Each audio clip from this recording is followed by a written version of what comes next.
तो चलिए friends, simply आज हम समझ लेते हैं हमारे ईफिल्स का लास्ट क्वेश्चन, जो कि है how you can calculate your gross salary, जो कि आपने वीडियो के शुरुआत में भी देखा होगा।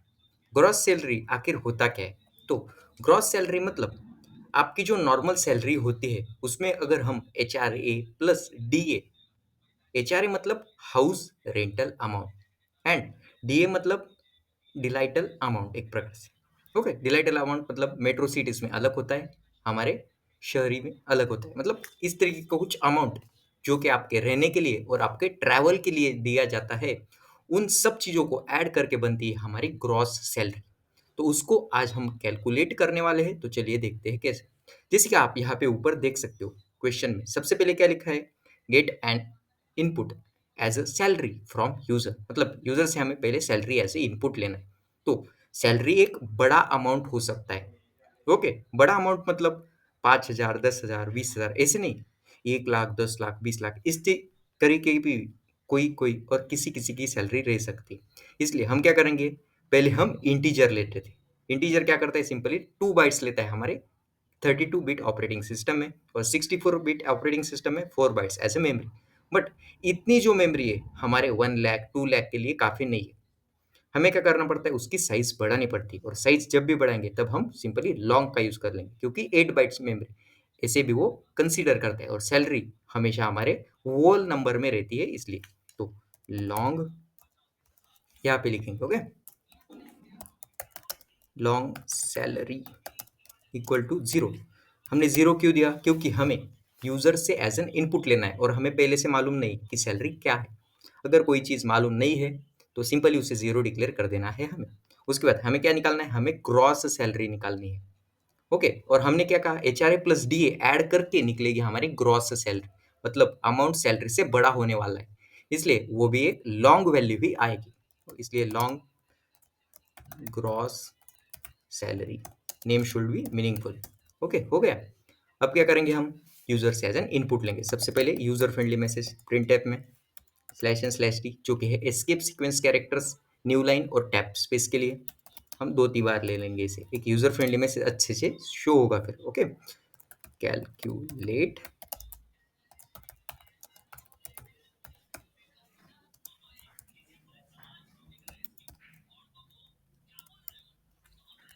तो चलिए यूजर से इनपुट भी लेते हैं।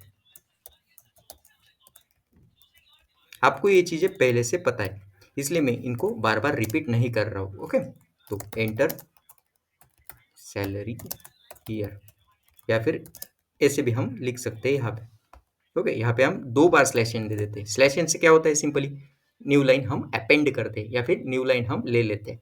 इसलिए स्कैनएप इसके लिए, सिंपल यूजर से इनपुट लेने के लिए। %d एक फॉर्मेट जिसमें हमें चाहिए, बट इस बार हमने लॉन्ग का यूज किया है, आप देख सकते हैं। जब हम इंटीजर का यूज करते थे तब %d का यूज करते थे, अब हमने लॉन्ग किया है इसलिए LD मतलब लॉन्ग। ओके, उसके बाद एड्रेस मतलब %, सैलरी के यहाँ हमें डेटा स्टोर करना है, जो भी इनपुट लेंगे वो। हो गया, हमने इनपुट तो ले ली। पहला टास्क हमने कंप्लीट कर लिया, get an input as a salary from user उसको। दूसरा टास्क क्या है हमारा, एक कंडीशन दी गई है ऊपर, आप देख सकते हैं। अगर हमारी सैलरी 10,000 से कम हुई तो हमारा एच आर ए क्या है, 80%। ओके, और डी ए क्या है, 20% ऑफ द सैलरी। तो कैसे कैलकुलेट करेंगे, जब भी कुछ चेक करने की बात आए तो इफ एल्स का सिंपल यूज कर लेना है। तो सैलरी इज लेस देन और इक्वल टू लिखा है, देखिए आप ऊपर देख सकते हैं, लेस देन और इक्वल टू सैलरी। ओके, तो 10,000 आ गया। तो इस तरीके से हमने एक कंडीशन बना ली पहली वाली, जिसमें क्या करना है, अभी हमें कैलकुलेट करना है हमारी ग्रॉस सैलरी। तो ग्रॉस सैलरी इक्वल टू हमारी सैलरी, ओके, प्लस क्या होगा, एच आर ए ऐड होगा उसमें और डी ए ऐड होगा। तो एच आर ए क्या है, हमारी जो सैलरी रहती है उसका कुछ अमाउंट, और वो अमाउंट क्या दिया है हमें, सिंपली 80%।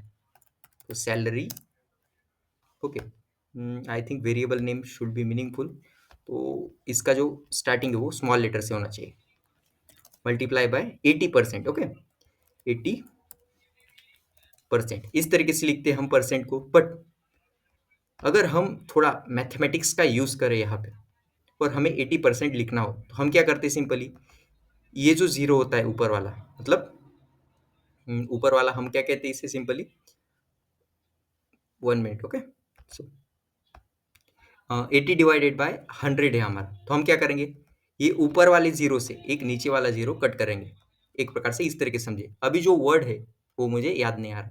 ओके, सो जैसे ही वर्ड याद आ जाएगा मैं आपको बता दूंगा। तो हम क्या करेंगे, ऊपर वाले इस एक जीरो से नीचे वाला एक जीरो कट करेंगे। ओके, हम उसे आई थिंक मैं बताता हूँ आपको। Okay, so don't worry. तो हम इसे इस तरीके से भी लिख सकते हैं, इस तरीके से आप समझ सकते हैं। ये क्या हो गया, एक प्रकार से 80% ही हो गया हमारे सैलरी का। अगर हमने इस तरीके से कंसीडर किया, समझिए हमारे पास 1 रुपीज़ की एक नोट है। ओके, या फिर 100 रुपये है हमारे पास, तो इसके 80% कितने हुए, सिंपली 80 रुपीज़।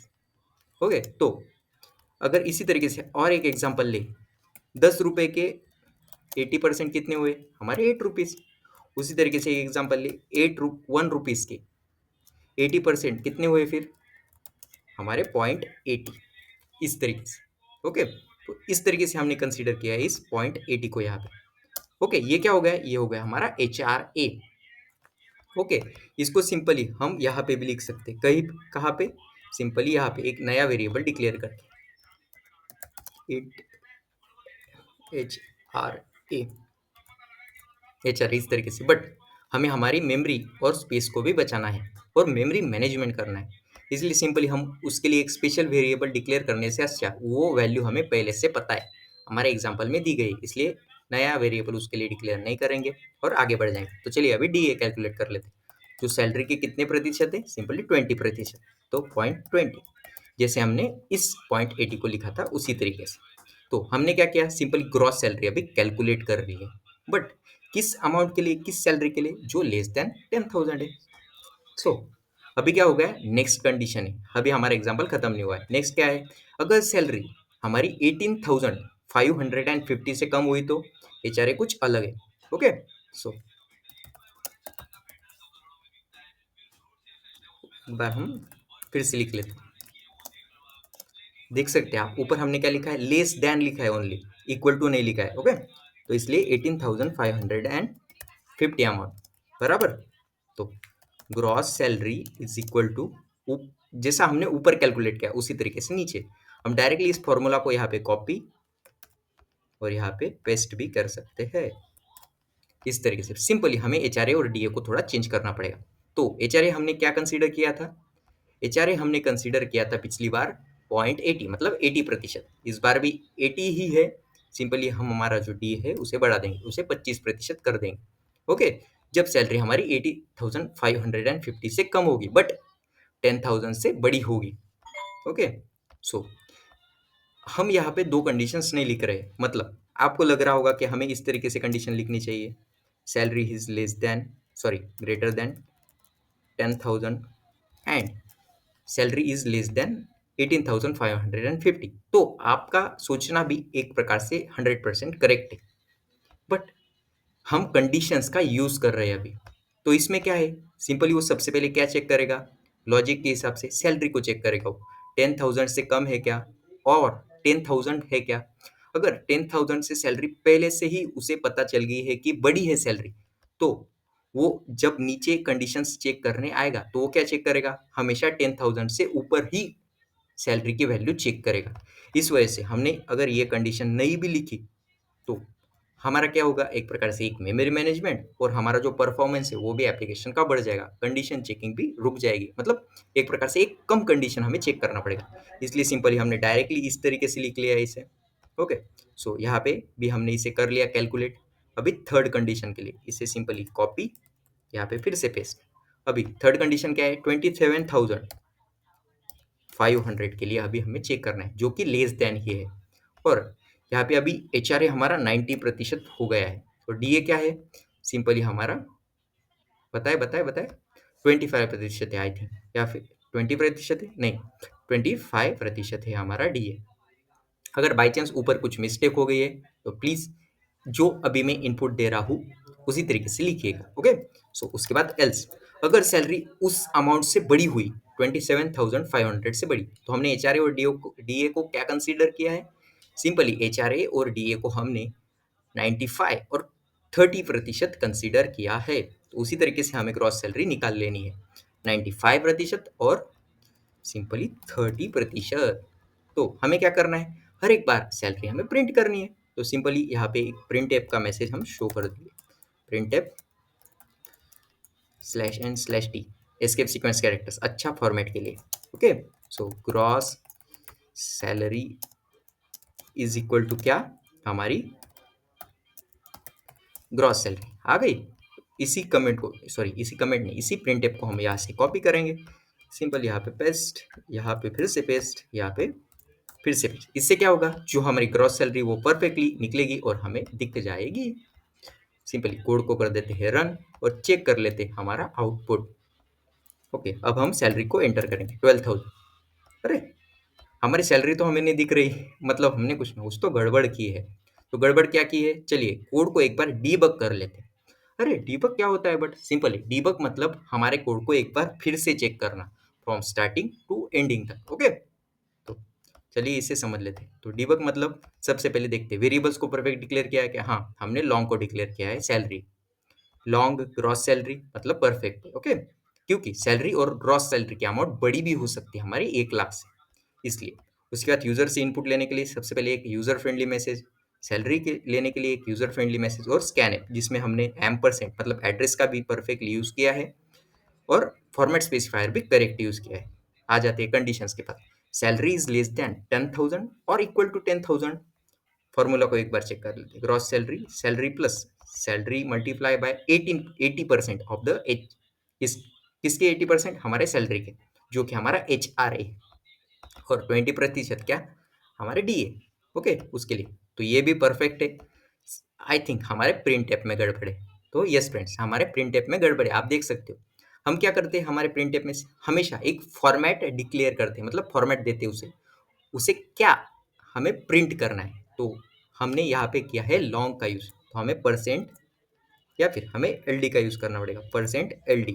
इस तरीके से इससे क्या होगा, सिंपली जो ग्रॉस सैलरी है हमारी निकल के आई हुई, वो सिंपल इस %LD में चली जाएगी, मतलब लॉन्ग में, और हमें दिख जाएगी एज एन आउटपुट।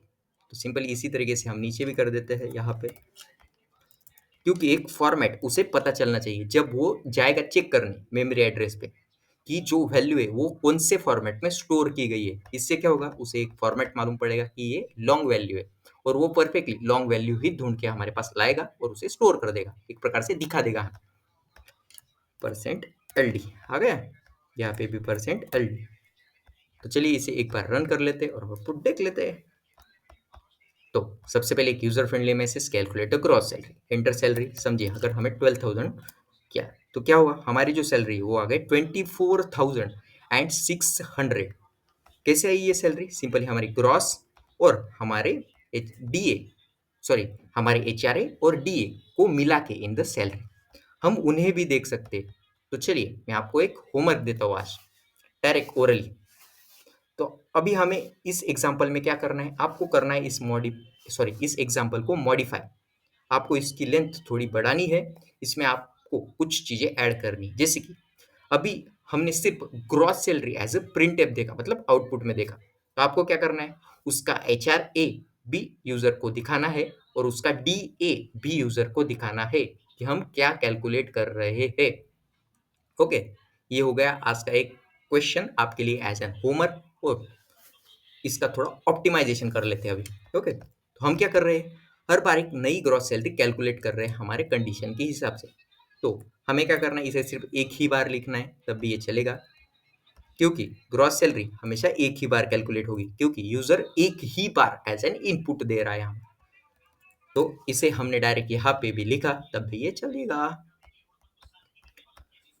तो चलिए 15,000 समझिए बड़ा अमाउंट लेते हैं, 30,000 बड़ी सैलरी। तो देखिए सैलरी का अमाउंट कितना बढ़ गया है डैग यूजर का, 67,499 rupees, 1 month salary guys. Okay, 67,000।